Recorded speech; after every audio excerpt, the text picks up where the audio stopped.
Today students we are going to discuss a new topic, that is what are the common examples of routine replies and the positive message.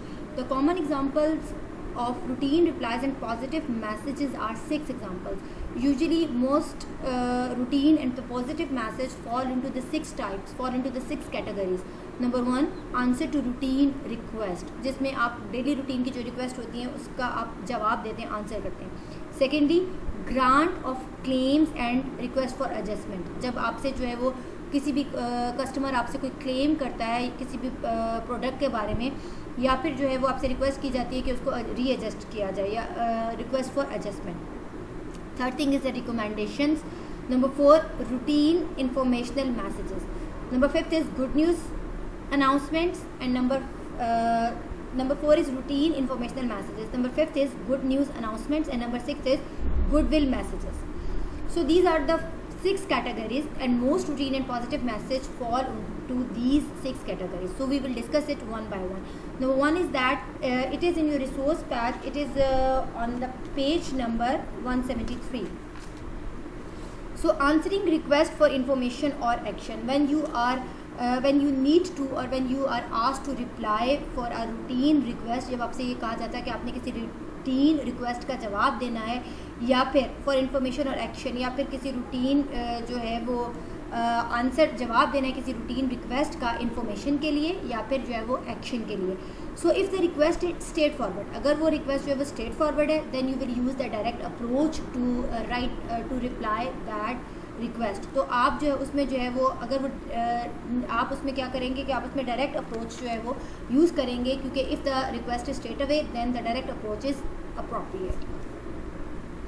Prompt, gracious and thorough response will positively influence how people think you and your organization. अगर आपका response जो है वो gracious होगा और थोरो response और detail में response देंगे, तो फिर it will definitely and this positive influence will give a good impression of you and your organization, and how people think about you. और ये चीज़ जो है इस चीज़ को डेवलप करेगी कि लोग किस तरह से आपके बारे में और आपके ऑर्गेनाइजेशन के बारे में, कि how people think about you and the organisation you present, और जिस ऑर्गेनाइजेशन को आप प्रेजेंट कर रहे हैं उसके बारे में जो है वो किस तरह से सोचते हैं. If you give them a thorough और detail response. When you are answering a request from a potential customer और other decision maker, look for a subtle and respectful way to encourage decision in your favor. इसका मतलब ये है कि when you are answering a request, जब आप एक ऐसी रिक्वेस्ट का जवाब दे रहे हैं फॉर अ पोटेंशियल कस्टमर, और एक रिक्वेस्ट का जवाब जो है आप एक कस्टमर को दे रहे हैं और या फिर किसी डिसीजन मेकर को दे रहे हैं, तो look for subtle and respectful ways. तो आपने उसका जवाब देते वक्त जो है वो सटल और रिस्पेक्टफुल वेज का जो है ध्यान में रखना है, जहन में रखना, to encourage a decision in your favour, ताकि आपका जो भी डिसीजन हो वो आपकी फेवर में हो. So this is how you can reply to answer request for information और एक्शन. कि अगर आपसे जो है वो रिक्वेस्ट की जा रही है इन्फॉर्मेशन सीख करने के लिए या एक्शन के लिए, तो आपने उसको रिप्लाई किस तरह से करना है.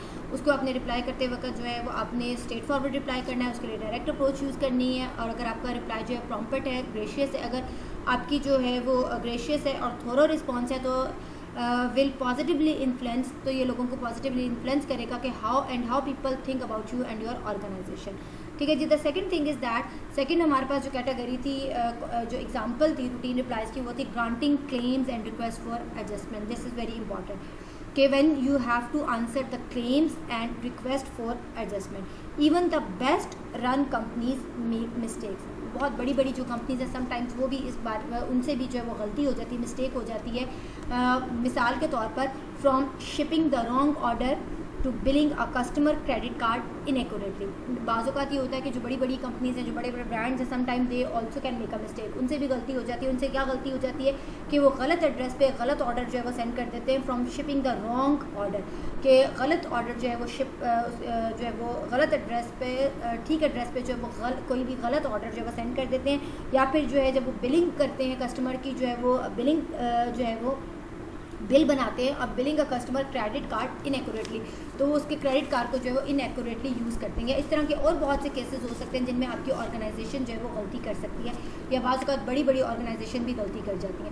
In other cases a customer और अ थर्ड पार्टी, और समटाइम्स ऐसा भी होता है कि बाज़ औक़ात ये नहीं है कि this is the fault of an organisation, कि वो एक ऑर्गेनाइजेशन का फॉल्ट है, बल्कि some time it can happen कि a third party might be at fault और a customer can also be at fault. बाज़ औक़ात ये हो सकता है कि कस्टमर की भी गलती हो सकती है, और बाज़ औक़ात कोई थर्ड पार्टी जो है उसकी भी गलती हो सकती है। थर्ड पार्टी से क्या मुराद है? थर्ड पार्टी से मुराद है कि अगर जो जैसे आप ऑनलाइन कोई ऑर्डर करते हैं और ऑर्गेनाइजेशन है या जो उस ब्रांड ने तो वो चीज़ अपनी जो है वो आपको कोरियर कर दी, और आपने जो है कस्टमर, लेकिन जब कस्टमर तक मिली तो वो डैमेज थी, लेकिन जब कंपनी ने उसको जो है वो सेंड किया था तो बिल्कुल ठीक थी, एक्यूरेट थी। तो उसमें किसकी बाजू का जो है एक जो मिडिल पर्सन है, जो थर्ड पर्सन है, जो TCS वाला है, कोरियर वाला है, हो सकता है उनकी मिस हैंडलिंग की वजह से जो वो प्रोडक्ट डैमेज हो गई हो और कस्टमर तक जो है वो डैमेज प्रोडक्ट मिली है। तो sometimes a third party might be responsible for a mistake. बाजू का जो वो थर्ड पार्टी जो उसकी गलती भी हो सकती है। So these are the three things. Sometime a customer, sometime an organization can be at an organization can be at fault। बाज़ का जो ऑर्गेनाइजेशन की गलती हो सकती है, company can be might be at fault, company की गलती हो सकती है। Sometime a customer can be at fault, और a third thing is that a third party might be responsible for the mistake, such as misusing a product or damaging a product in shipment. So each of these situations represent a turning point in your relationship with your customers. If you have handled the situation well, your customer is likely to be even more loyal than before। अगर तो इस किस्म की situation को आपने बड़े अच्छे तरीके से जो है वो हैंडल कर लिया है तो इसका रिजल्ट जो है वो काफ़ी फ्रूटफुल होगा, क्योंकि आपका कस्टमर जो है वो आपके साथ मज़ीद लॉयल हो जाएगा और वो मज़ीद जो है they will prefer to buy from you. तो और वो आपके साथ जो है वो उनका जो बिज़नेस रिलेशनशिप है वो ज़्यादा स्ट्रॉन्ग हो जाएगा और डेवलप हो जाएगा। लेकिन इफ़ यू हैव, बिकॉज उसकी रीज़न क्या है कि because you have proven that you are serious about your customer satisfaction, क्योंकि अगर आपने इस इशू को अच्छे तरीके से, इस सिचुएशन को हैंडल कर लिया तो इससे आपका जो कस्टमर है वो क्यों आपके साथ ज़्यादा लॉयल हो जाएगा, क्योंकि उसको ये इंप्रेशन मिलेगा कि now you give more importance to customer satisfaction, कि आप कस्टमर सेटिस्फैक्शन जो है वो आपके नज़दीक बहुत मैटर करती है और आपको उसको बहुत ज़्यादा अहमियत देते हैं। लेकिन on the other hand, if a customer delivers that you miss handled a complaint, लेकिन अगर आप उस सिचुएशन को जो है वो और उस कंप्लेंट को अच्छे तरीके से हैंडल नहीं कर सके, आपने उसको मिस हैंडल किया किसी वजह से, then you will make the situation more worse. तो फिर सिचुएशन जो है मज़ीद ख़राब हो जाएगी। मज़ीद ख़राब किस तरह से हो जाएगी कि you will not only lose that customer, बल्कि you will also lose the other 10 more customers. आप ना सिर्फ उस कस्टमर को जो है खो देंगे, बल्कि उससे रिलेटेड 10 और लोगों को भी जो है वो कस्टमर्स को जो है वो खो देंगे, क्योंकि एक डिससेटिस्फाइड कस्टमर जो है वो कैन टेल न्यूमरस पीपल और numerous friends, family friends, relatives and colleagues about the negative experience about your company. तो जो डिससेटिस्फाइड कस्टमर होगा वो इस चीज़ के बारे में अपने फ्रेंड्स को भी बताएगा, फैमिली फ्रेंड्स को भी बताएगा, कोलीग्स को भी बताएगा, और हर जगह ये बताएगा कि he has a negative experience. और बाद में जब उसने क्लेम किया तो उसके क्लेम को भी जो है वो फुलफ़िल नहीं किया गया और उसको जो पॉजिटिव रिस्पॉन्स नहीं दिया गया। So in other words, mistake is an opportunity to develop a relationship. तो दूसरे लफ्ज़ों में मिस्टेक जो है वो एक अपॉर्चुनिटी होती है जिससे आप इसको डेवलप कर सकते हैं अपने रिलेशनशिप को कस्टमर के साथ। अभी जो हमने ऊपर बात की वो यही की कि if you are able to handle this situation tactfully or handle the situation well, then your customer will be more loyal than before, because they will get an impression that you give more importance to customer satisfaction. But if you are unable to deliver, or if you have mishandled a complaint, then you will make the situation more worse, and you will and as a result you will loose the customer. और वो customer जो है, जैसे मिसाल के तौर पर आप किसी कंपनी से, किसी ब्रांड से जो है वो कोई प्रोडक्ट मंगवाते हैं और वो आप तक जो है कंपनी तो ने तो जब भेजी वो बेशक ठीक थी, कोई अब जैसे अब दराज पी के आप वहाँ से कोई चीज़ मंगवाते हैं, कोई क्रॉकरी मंगवाते हैं या कोई ऐसी जो क्रिस्टल की चीज़ है, उन्होंने तो जब वो पैक की थी तो वो बिल्कुल एक्यूरेट थी, लेकिन जब आप तक पहुँची, आपने उसको खोला तो वो डैमेज थी। अब वो डैमेज किस तरह होगी, किसी थर्ड, अब अभी तक ये क्लियर नहीं है कि वो हो सकता है कि थर्ड पार्टी या कोरियर वाले से जो है वो डैमेज हो गई हो, लेकिन अगर आपने उनको कंप्लेन की और उन्होंने जो है वो इसको रिफ्यूज़ कर दिया, इसको जो है वो क्लेम को जो है वो एडजस्ट करने से, तो obviously it is a bad experience on your part. और आप फिर अपने फ्रेंड्स को भी बताएंगे, फैमिलीज़ को भी बताएंगे, जहाँ बैठेंगे आप बताएंगे कि you have a negative experience with Daraz park, so these the people around you and you are not going to buy again from them. आप उनसे दोबारा से जो है वो कोई चीज़ परचेज़ नहीं करेंगे।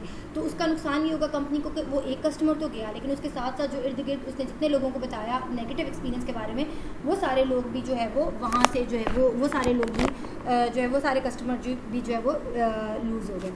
सो your response to a customer complaint depends on your company policies. लेकिन इसमें एक और चीज़ ये है कि आपका जो रिस्पांस है कस्टमर की कंप्लेंट पे वो इंटायरली डिपेंड करता है आपकी कंपनी की क्या पॉलिसीज़ हैं उसके बारे में।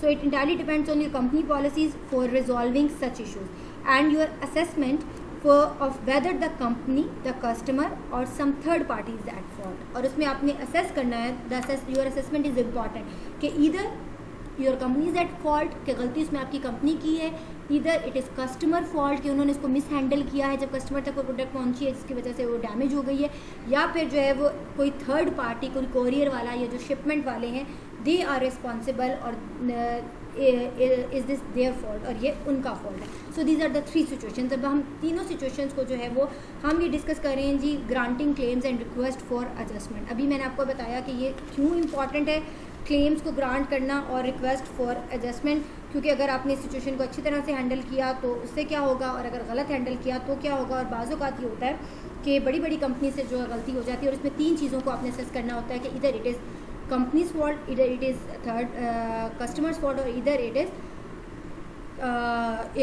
Third party fault. तो अब हम तीनों चीज़ों को डिस्कस करेंगे कि अगर आपका जो है आपने उस क्लेम को कैसे रिस्पॉन्ड करना है, अगर आपकी कंपनी का फॉल्ट है उस कंप्लेन को आपने कैसे, उस क्लेम को आपने कैसे रिस्पॉन्ड करना है if the customer is at fault, और if how you can respond to a claim when a third party is at fault.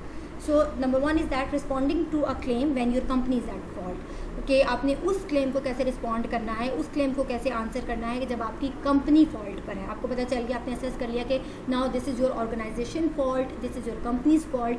अब आपने उसको कैसे जो है वो एडजस्ट करना है और कैसे उस क्लेम को जो है वो आपने रिस्पॉन्ड करना है।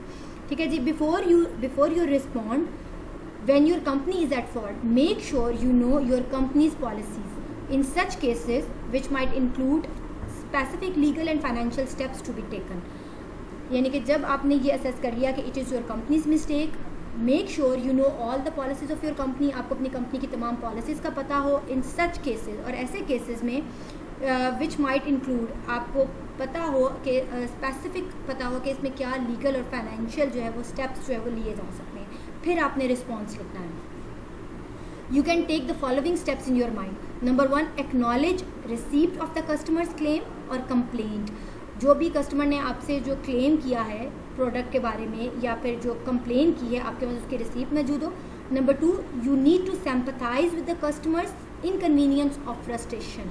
आपने कस्टमर के साथ हमदर्दी दिखानी है, उसके साथ सिंपैथाइज करना है कि आपकी वजह से the customer has to face the inconvenience of frustration, customer को फ्रस्ट्रेशन का सामना करना पड़ा, उसको इनकन्वीनियंस हुई।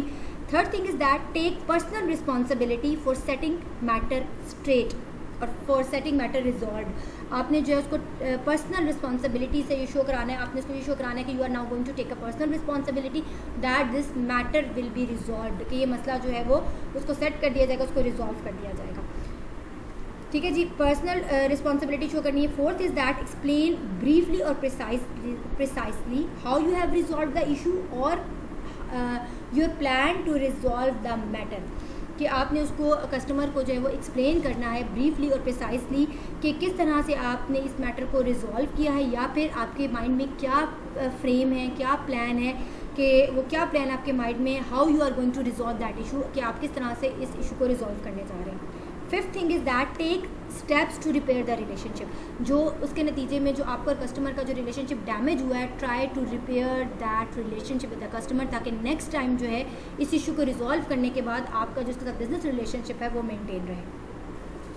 सो और sixth thing is that follow up to verify that your response was correct. उसके बाद आपने फॉलो अप करना है कि उसको, ये नहीं कि जब आपने उसका क्लेम जो है वो फुलफिल कर दिया उसके बाद आप उसको एक कॉल करेंगे एंड पे फॉलो अप करेंगे, फॉलो अप कॉल करेंगे टू वेरीफाई दैट, जिसमें आप ये वेरीफाई करेंगे कि योर रिस्पॉन्स वाज करेक्ट, कि आपका जो रिस्पॉन्स था वो करेक्ट है और आपका जो कस्टमर है is your customer is satisfied with your response, और आपका जो कस्टमर है क्या वो आपके इस रिस्पॉन्स से जो है वो सेटिस्फाई है या नहीं। So these are all the few steps which you can take while responding to a claim when your company is at fault. ये वो 5-6 स्टेप्स हैं जिनको आपने जहन में रखना है अगर आप जो है रिस्पॉन्ड कर रहे हैं, अगर आपकी कंपनी की जो गलती है और कंपनी का फॉल्ट है। सबसे पहले आपने आपकी company, you should know your companies policy, आपको अपनी कंपनी की पॉलिसीज़ का पता होना चाहिए और स्पेसिफिकली फाइनेंशियल और लीगल जो उसमें स्टेप्स लिए जा सकते हैं उनके बारे में जो आपको नॉलेज होना चाहिए। उसके बाद इन 5-6 स्टेप्स को फॉलो आपने करना है वाइल राइटिंग और while responding to a claim when your company is at fault. But in addition to taking these positive steps, ये सारे पॉजिटिव स्टेप्स लेने के साथ साथ try to maintain a professional demeanour relationship. आपने जो है वो एक प्रोफेशनल और आउटवर्ड जो बिहेवियर है आपने उसको भी मेंटेन करना है और वो आपने किस तरह से ब्लेम जो है वो मेंटेन करना है कि उसमें आपने चंद चीज़ों का ध्यान रखना है, यानी कि you need to show the professional attitude. आपने अपने प्रोफेशनल जो आपका आउटवर्ड बिहेवियर है you also need to take care of it, आपने उसका भी ध्यान रखना है। उसका ध्यान आपने कैसे रखना है कि do not put blame anyone in your company, in your organisation by name. किसी का नाम लेकर आपने कंपनी में, अपनी ऑर्गेनाइजेशन में किसी का नाम लेकर आपने उस पर इल्ज़ाम नहीं लगाना। Do not blame anyone in your organisation by name. By name अपनी ऑर्गेनाइजेशन में किसी का नाम लेकर आपने उस पर इल्ज़ाम नहीं लगाना। Number 2, do not make exaggerated insincere apologies. ये नहीं कि आप गैर ज़रूरी तौर पे माफ़ी मांग रहे हैं, अपॉलॉजीज़ कर रहे हैं, इन तो ऐसे लगेगा इट विल साउंड अनरियलिस्टिक और इनसिंसियर, तो वैसे लगेगा इनसिंसियर अपॉलॉजीज़ है।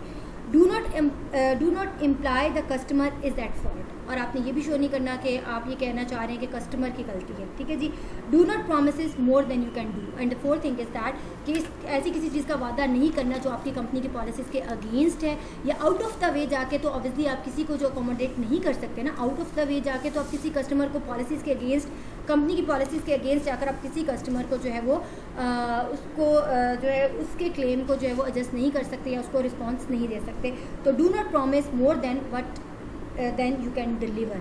आपने उससे ज़्यादा प्रॉमिस नहीं करना जो आप नहीं कर सकते, ठीक है जी। ये तो था कि when your company is at fault. The second thing is that when the customer is at fault. जब आपने ये असेस कर लिया कि इसमें आपकी कंपनी की गलती नहीं थी बल्कि आपके कस्टमर की गलती थी, जो प्रोडक्ट उस तक पहुंची है उसने उसको मिस हैंडल किया है, मिस यूज़ किया, जिसकी वजह से वो प्रोडक्ट डैमेज हो गई है। लेकिन समटाइम्स कस्टमर ये क्या करते हैं कि कस्टमर ये करते हैं कि वो ये क्लेम भी जो है वो कंपनी पे डाल देते हैं। वो इस चीज़ को नहीं मानते कि इट इज़ देयर फॉल्ट, ये उनकी गलती है, बल्कि they make a claim to the company. वो कंपनी से क्लेम करते हैं कि उन्होंने जो है उनको गलत चीज़ भेजी है और जो है वो और जो है वो ऑल दो अगरचे कस्टमर की जो है वो गलती होती है। तो how you will respond to that claims और दैट रिक्वेस्ट, आपने उन रिक्वेस्ट और क्लेम्स को कैसे रिस्पॉन्ड करना है जब आपको ये पता हो कि your customer is at fault, कि आपके कस्टमर की गलती है। So communication about a claim, किसी भी क्लेम के बारे में कम्युनिकेशन जो है, communication about a claim is a very delicate issue. ये बड़ा नाजुक मामला है, ठीक है। आपने बड़े सोच समझ के जो है वो आपने चीज़ों को असेस करना है। और जब आपको ये पता चल जाए कि when the customer is clearly at fault, if you refuse the claim you will lose your customer. तो अब उसमें दो बातें हैं। अगर आप उसको रिफ्यूज़ कर देते हैं कस्टमर को स्ट्रेट अवे कि जी हम आपको जो है वो इस क्लेम को जो है वो एडजस्ट नहीं करेंगे, तो इट मीन्स कि you are going to lose the customer. आप उस कस्टमर को खो देंगे। वो नेक्स्ट टाइम आपसे कभी भी जो है वो बिज़नेस रिलेशनशिप मेंटेन नहीं करेगा। नेक्स्ट टाइम वो आपकी प्रोडक्ट कभी ख़रीदेगा ही नहीं, ठीक है जी। क्योंकि बेशक उसकी गलती है लेकिन वो नेक्स्ट टाइम जो है वो आपकी चीज़ जो है वो नहीं ख़रीदेगा, आपकी प्रोडक्ट नहीं परचेज़ करेगा, उससे आपका कस्टमर जो है वो लूज़ हो जाएगा। तो एक कस्टमर लूज़ नहीं होगा, अभी हमने पहले बात की, वो एक कस्टमर के साथ आपके 10 कस्टमर इफेक्ट होंगे, क्योंकि वो अपने नेगेटिव एक्सपीरियंस को शेयर करेगा अपने फ्रेंड से, फैमिली फ्रेंड से, रिलेटिव से, और जहाँ कहीं पे भी बैठेगा वो हु विल हियर वो उनके साथ जो है अपने नेगेटिव एक्सपीरियंस को शेयर करेगा। और ये सारे लोग जो होंगे they will hear the one sided story. One side of the dispute, वो एक साइडेड स्टोरी सुनेंगे और उनको यही लगेगा जी कंपनी की गलती है, क्योंकि वो कंपनी से तो नहीं जाके पूछ रहे ना कि गलती किसकी है, तो वो वन साइड पिक्चर देखेंगे और वन साइड जो है वो, अगर उसने कहा जी मैंने दराज पीके से ये चीज़ मंगवाई थी, ये जो है मुझे ये डिफेक्ट उन्होंने भेजा और मैंने जब उनको क्लेम किया तो उन्होंने मुझे स्ट्रेट अवे रिफ्यूज़ कर दिया, तो उसमें जो है वो ऑब्वियसली जो उनके फैमिली फ्रेंड्स हैं, कोलीग्स हैं, उनको तो एक साइड की स्टोरी पता है, उनको ये तो नहीं पता ना कि प्रोडक्ट जब मिली तो कस्टमर जो है उसकी गलती है कि उसने उसको मिस हैंडल या मिस यूज़ किया।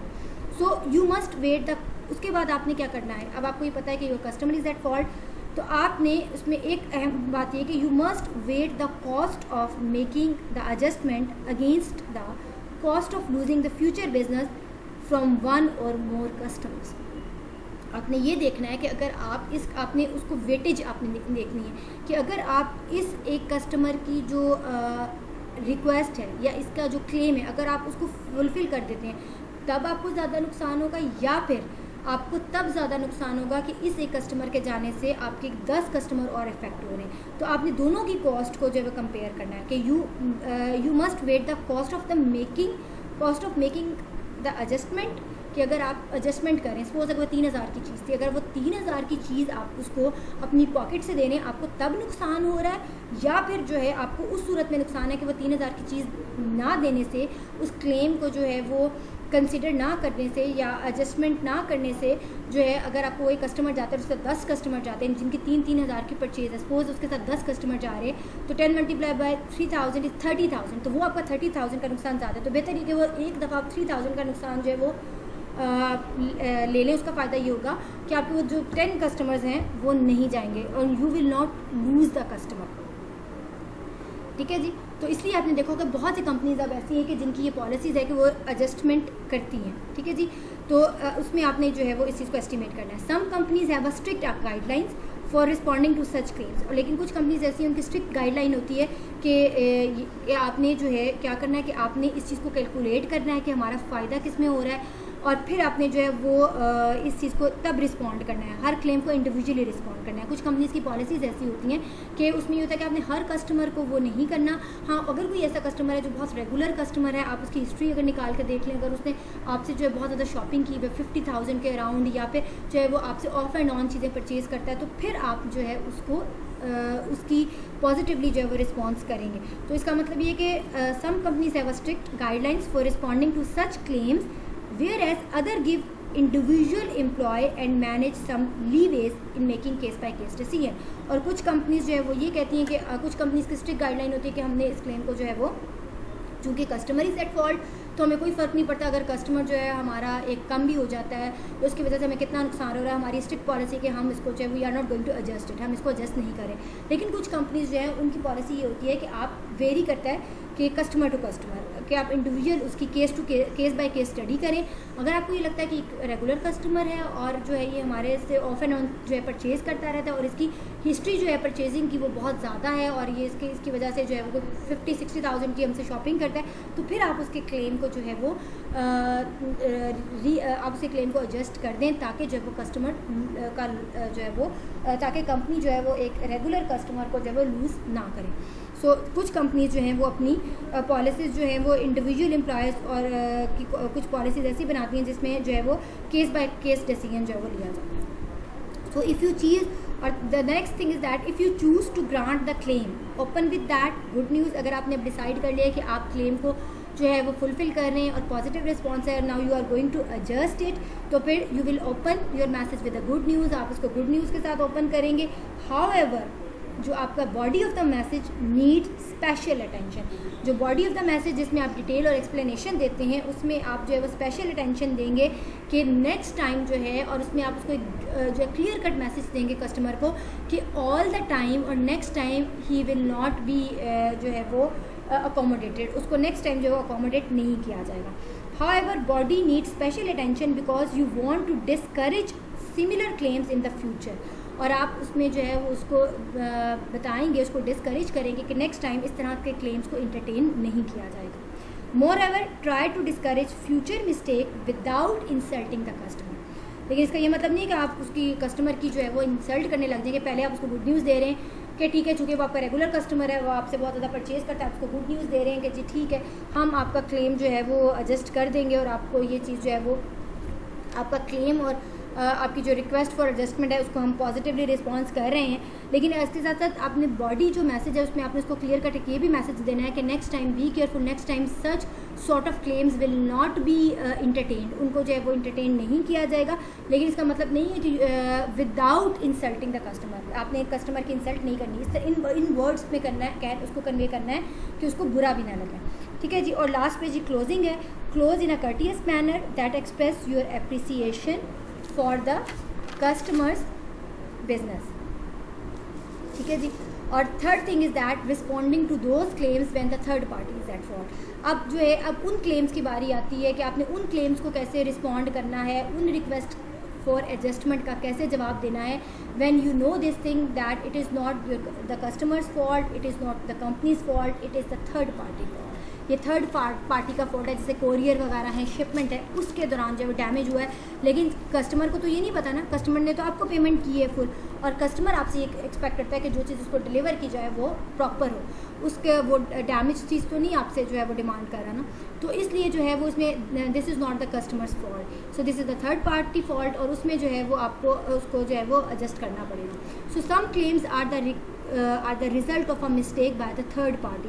अब थर्ड पार्टी में such as credit card processing company और delivery services. So your company may not have made the mistake, इसमें का मतलब है कि इसमें आपकी कंपनी की मिस्टेक नहीं है, but the customer could ask you to resolve the matter, लेकिन इसमें कस्टमर की भी गलती नहीं हो, ना ही आपकी कंपनी की गलती है, but the customer can ask you to resolve the matter, लेकिन कस्टमर आपसे ये कह सकता है कि आप उसके इस इशू को जो है वो रिजॉल्व करें, क्योंकि उसने तो आपको पूरी पेमेंट की है। So in this situation, you first of all you will evaluate each situation carefully and know your company's policies before responding. आप पहले सिचुएशन को अच्छी तरह से सिचुएशन का अच्छी तरह से जो है वो एनालिसिस करेंगे, you will analyse the situation, then you will go through your company's policies before responding it. आप अपनी कंपनीज की पॉलिसीज़ को जो है वो देखेंगे और फिर आप जो है रिस्पॉन्ड करेंगे।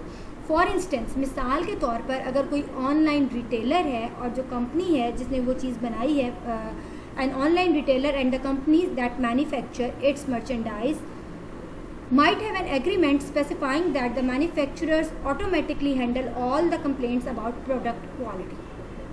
और ऑलरेडी जो है वो ये कह रहे हैं कि अगर आप तक कोई चीज़ पहुंचती है कस्टमर तक और अगर वो डैमेज पहुंचती है तो this is purely company's responsibility that they will handle all these sorts of complaints and product quality. So regardless of who eventually resolve the problem, do of customer contact you need to respond with the message that explains how the problem will be resolved. अब regardless of this thing, अब ये एक बात की बात है कि who is responsible and who will मतलब ये तो clear है कि the third party is at fault, but regardless who eventually resolve the problem, कि कौन आखिरकार जो इस मसले को हल करेगा. कस्टमर ने तो थर्ड पार्टी से रब्ता नहीं करना ना, उसने तो कोरियर वालों को नहीं कहना, उसने तो डायरेक्ट कंपनी को कहना है जिससे उसने परचेज़ की है. So do of the customer, अगरचा जो है कस्टमर कॉन्टेक्ट यू, कस्टमर आपसे कॉन्टेक्ट करेगा, so you need to respond with the message. तो आपने उसको एक मैसेज के साथ रिस्पॉन्स देना है जिसमें आपने एक्सप्लेन करना है कि how the matter will be resolve, कि किस तरह से इस मैटर को जो है वो रिजॉल्व किया जाएगा. Pointing finger is both unproductive and unprofessional. आपने किसी पे उंगली नहीं उठानी कि जी ये हमारा फॉल्ट नहीं है, ये जो है कोरियर वाले का फॉल्ट है, या फिर ये आपकी अपनी गलती हो सकती है. तो pointing finger is both unproductive and unprofessional. So ये है जी इसमें, ये the third thing is that कि जिसमें आपने जो है व्हेन कि how you can respond to claims and request for adjustment. उसके बाद जो नेक्स्ट थिंग है वो है प्रोवाइडिंग रिकमेंडेशंस एंड रेफरेंस. अब आपने जो रिप्लाईज लिखना है रिकमेंडेशंस को और रेफरेंसेस को, यानी कि अगर आपसे जो है वो रेफरेंस लेटर मांगा जा रहा है या फिर जो है वो आपसे रिकमेंडेशन, इसको हम जो है वो नेक्स्ट क्लास में जो है वो इसको हम डिस्कस करेंगे. बल्कि नेक्स्ट क्लास में नहीं, मैं इसका एक और लेक्चर जो है वो अपलोड कर दूँगी जिसके साथ जो है वो गुड न्यूज़ वाला टॉपिक भी है, वो मैं कल आपको अपलोड कर दूँगी. और उससे जो है वो फिर आप उसको गो थ्रू कर लीजिएगा और उसके बाद जो है वो हम देख लेंगे अगर इसमें जो है वो कोई प्रॉब्लम होगी. Thank you.